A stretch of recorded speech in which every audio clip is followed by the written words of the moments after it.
Welcome to Bets in Bed, the best betting show on the internet. We're the Fight Me Bros, Matt and Nick. And this week we are breaking down an absolute stinker of a card. This is hands down the worst card of the year, and that's saying a lot, seeing that we've had some pretty shit ones outside of, I don't know, last weekend and probably next weekend's card.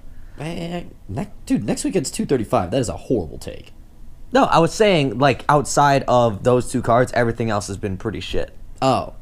I don't know if I agree with that at all. But either way, this one is shit. Mm-hmm. And so this is I think we're gonna set a record for shortest show. Yeah, I only have 2 picks, so I'll get started right off. First, I have probably the fight that I think most real MMA fans are excited about: Peter Yan versus John Dodson. This is going to be the fight to see if Peter Yan's the real deal, his first real test.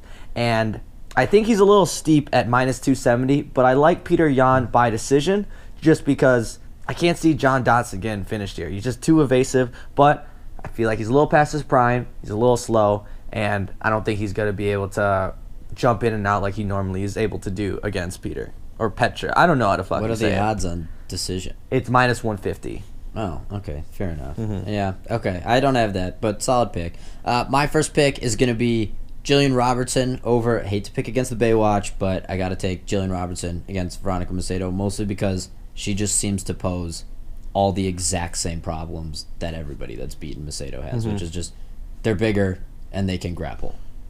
That's it. That's why Macedo hasn't found an answer for that yet. Yeah, and I this is going to be a record speed show. That's my analysis. I think as long as she doesn't just get into like wild exchanges, then you just get one of those chick fights where somebody just gets rocked because they're both standing and throwing like neither of these two should need to be in standing fights at all. Both, it's basically like she does what Macedo kind of wants to do better than Macedo. End of story. And Macedo's smaller and just that cut weight. I'm scared this is going to be Macedo's, if she loses her 3rd loss in the UFC, she might be Cutso. No, you got to cut weight.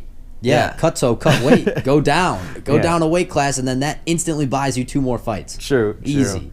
And then for my second and last pick, no locks of the week this week just because... Vita, in good faith. We can't give out locks if we're not fully sure on them, and this week, honestly, they're mostly heads or tails.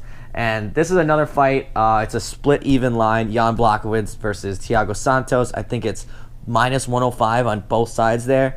I'm going to stay away from picking one or the other. I'm going with the over 1.5 round. Yeah, I saw that, and I know I'm getting suckered here. That's why I can't make this a lock of the week. I know. Here's the problem. You see the over 1.5, and then you see it's a 5-round fight. And you're like, that's so short. You're like, it's not even halfway through the fight. Like, no. It would it's the equivalent of if you saw, like, wasn't there...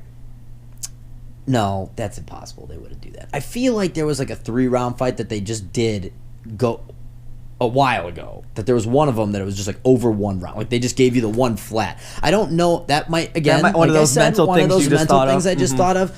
But I mean, that literally is the equivalent of having a 3-round fight and having the over be a half a round. Yeah, you can't not take it. Like if they made a 10-round or like a 15-round fight, but it was Francis versus Brock Lesnar, and the over was like 3.5.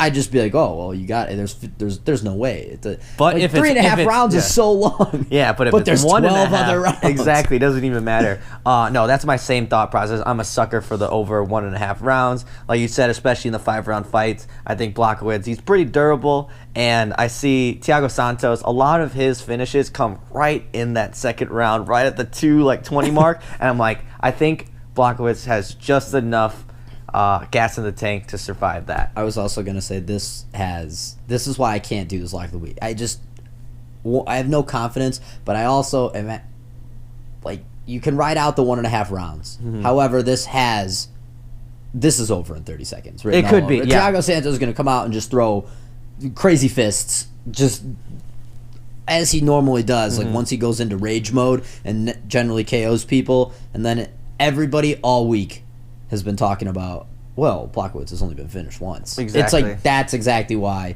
this will end in 45 seconds. But it very well it's not going to over 1.5. It's one of those you're just like, well... Doesn't even have to survive half the time. Yeah, like, well, that was dumb. Yeah. But those are our picks. We don't have much. If you guys, whoever is betting this card, like the entire card, if you've got you're inside probably info. a degenerate because there's no way that you know everything about these fighters, or you have inside information. So which you should slide into DMs. DMs are open. Yeah, because we could. I could be swayed into betting this card Saturday morning. It would be fun to wake up with some W's. So that's this week's episode. Tune in next week where we're breaking down 235. We'll be having a shit ton of bets to bet on that one. Maybe we're throwing a little action on John Jones. Who knows? We are. All right, guys. Take it easy. Peace.